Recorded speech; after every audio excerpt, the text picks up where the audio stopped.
Assalamualaikum warahmatullahi wabarakatuh.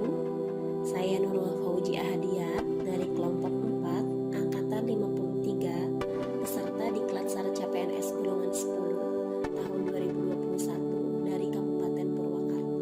Di sini saya akan mencoba menjelaskan dari materi yang ada di agenda 2, yaitu tentang komitmen mutu. Komitmen mutu terdiri dari dua suku kata, yaitu komitmen dan mutu.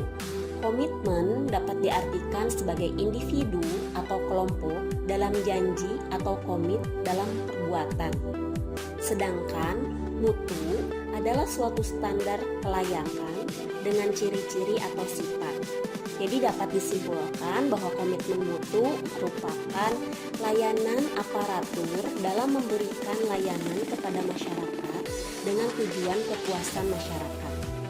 Sebagai seorang ASN harus memberikan pelayanan yang terbaik pada masyarakat dengan mengutamakan mutu pelayanan yang cepat, tepat, dan profesional.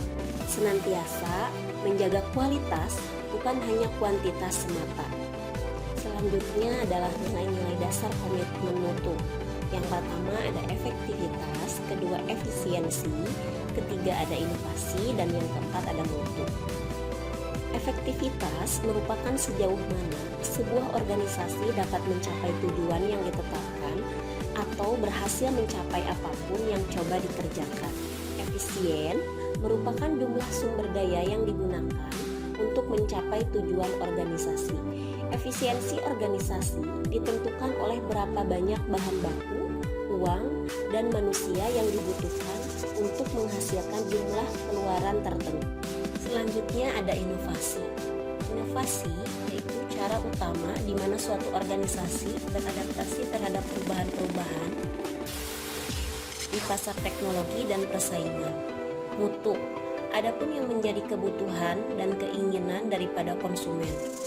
Nilai-nilai dasar orientasi mutu. Yang pertama, komitmen pada kepuasan customer. Yang kedua, cepat, tepat, dan ramah. Yang ketiga, melayani dengan hati. Yang keempat, melindungi dan mengayomi. Yang kelima, perbaikan berkelanjutan.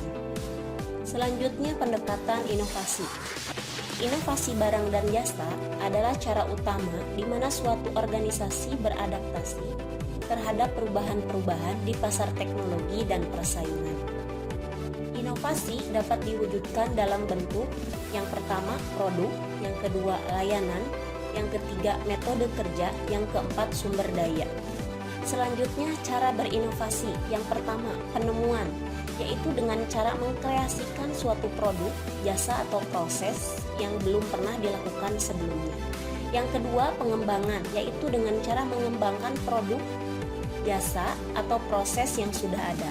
Yang ketiga duplikasi, yaitu dengan cara menirukan suatu produk, jasa atau proses yang sudah ada. Duplikasi di sini bukan semata-mata meniru, melainkan menambah seutuhnya secara kreatif untuk memperbaiki konsep agar lebih mampu memenangkan persaingan. Yang terakhir, cara sintesis, yaitu dengan cara perpaduan konsep dan faktor-faktor yang sudah ada menjadi formulasi baru. Selanjutnya, membangun komitmen mutu dalam penyelenggaraan pemerintahan. Yang pertama, mengobservasi, mengidentifikasi, dan mendeskripsikan fenomena empirik secara faktual terkait mutu kinerja aparatur dalam memberikan layanan kepada masyarakat. Yang kedua, memberikan penilaian objektif terkait tingkat tanggung jawab aparatur dalam memberikan layanan publik. Yang ketiga, mendeskripsikan tindakan kreatif yang dapat diwujudkan oleh aparatur dalam memberikan layanan kepada publik sesuai dengan tugas dan perannya masing-masing.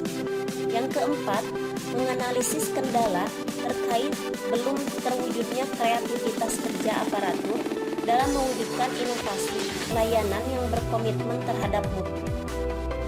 Yang kelima, menganalisis faktor-faktor pendorong untuk meningkatkan kinerja aparatur yang kreatif, inovatif, dan komitmen terhadap mutu. Itu saja mengenai penjelasan komitmen mutu dari saya. Sebelumnya saya mengucapkan banyak